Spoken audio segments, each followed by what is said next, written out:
What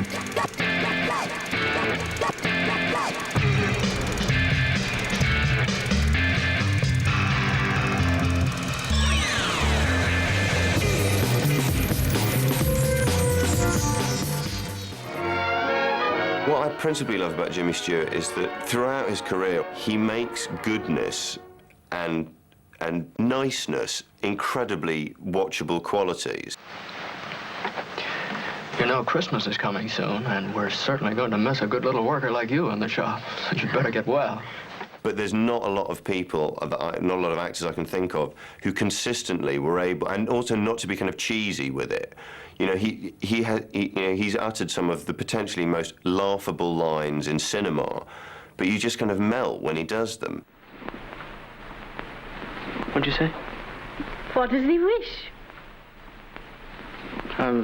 Local biography or history. If he will consult with my colleague in there. Mm-hmm. I'll have a washroom. Thank thee. People tell me that Jimmy Stewart embodies a lot of qualities that are apparently all American. You know, he's a kind of an everyman in a very American sense, and at a very specific time in American cinema history, I think. A man's got to know where he's going. Well, what do you want to do? Well, just give me a chance to make it. I just want to make sure that I'm not going to let you down. All right, Monty, if that's what you want. Oh, you're what I want.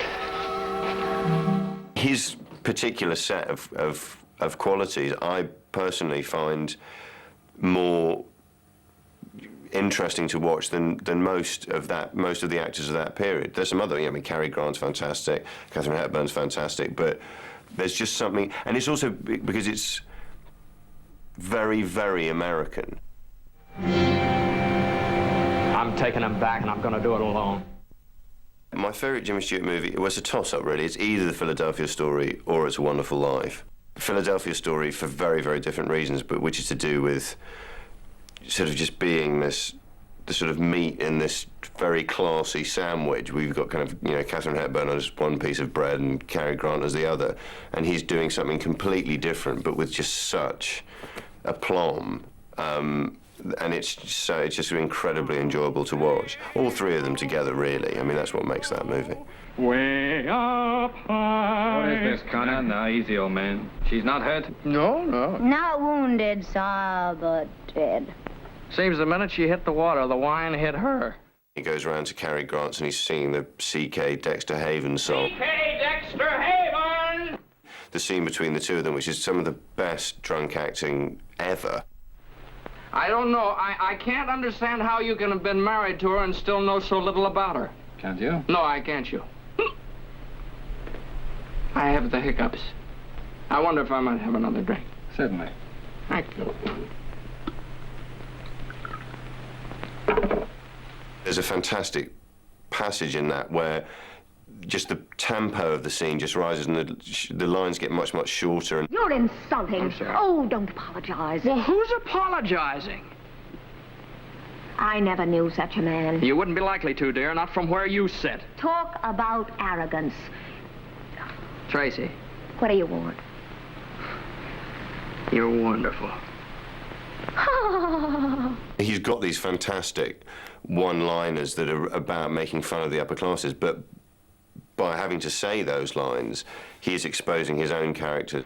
What, couldn't you afford to buy my book? The bookstore didn't have one. Well, are you sure you're doing the right thing? You know what happens to girls like you when they read books like mine. They begin to think. That's bad. There's a fantastic line to me about... The Queen will have bread and honey at the usual time. And he phones up and the mother's on the other end of the line. Yes? This is the bridal suite. Would you send up a couple of caviar sandwiches and a bottle of beer? What? Who is this? This is the voice of doom calling.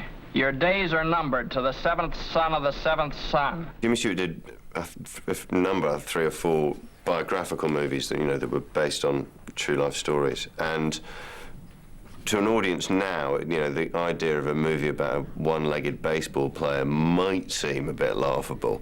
What he manages to do with it is infuse that story with a sincerity that actually allows you to watch it even now and just enjoy it. There is this fantastic sequence where he takes his wife out for dinner, and the way he shows that he can dance, it's not that flashy, but the music changes, and there are these fantastic little moves he just kind of puts in with his head and stuff, which are very, very funny. There is actually a moment in the movie, which is actually my favourite moment in the whole film, where his pitching career is starting to take off a bit, and he's on the mound pitching away, and the news arrives by telegram that his first and only child has been born. And the pitching coach shouts, It's a boy! What? And he can't concentrate remotely on the matter in hand from this moment on. And the next pitch he throws sort of goes into sort of row Q of the stand. And so he's immediately taken off. And there's this quite a high, wide shot of him just walking off the mound. And, from this kind of coiled, rather disciplined athlete, the way he walks, I mean, it's the goofiest walk you've ever seen in your life. He's completely reveling in it. His kind of hips are all sort of thrust out, and his arms kind of going like this. And, it's fantastic, and he does it at the end. The camera's on a crane, and he's walking back to the crowd, and there's this kind of echo of that same shot, now that he's physically impaired. And the walk is kind of rather similar, and I'm sure he thought about that. I think Shop Around the Corner is a remarkably effective little comedy. Mind if I tell you something? No, not at all. Well, when I first came to work here, something very strange happened to me. I got psychologically mixed up. You don't say? Yes. I found myself looking at you again and again. I just couldn't take my eyes off you. Oh? Mm-hmm. And all the time I kept saying to myself, Clara Novak, what on earth is the matter with you? This Kralik is not a particularly attractive type of man. I hope you don't mind. No. There's this long sequence in this coffee house, and she starts to talk about his legs and that he's got bandy legs, which, of course, he's famous for having bandy legs. And I'd like to take this opportunity, Miss Novak, to inform you that I don't walk like a duck and I'm not bow-legged. Aren't you? No, I'm not. Well, I have information to the contrary. Mr. Vadish assured me that you have your trousers specially made. Well, that's a lie. Mr. Vadish, so that's the kind of a man you trust, huh? I've never been to a tailor in my life. If you think I'm bow-legged, come on out on the sidewalk and I'll pull up my trousers. He also plays some characters that are dark and very flawed, and those are great performances too. I'm taking him back. This is what I came after, and now I got it. No partners like I started. It's funny enough, it's not really till he gets a little bit older, and indeed in The Naked Spur, to play much more flawed and therefore really kind of more emotionally complex characters and damaged characters kind of came to the fore. And, the character in The Naked Spur is of that ilk. Where are they? Where are they? Where did they take it? Where did they take her? Get your hands off! Get your hands off me! I've got to find her! I got to find her! I've got to... I mean, that's the thing about Jimmy Stewart. He's so easy. It looks effortless. He gives it everything he's got, but it's just smooth.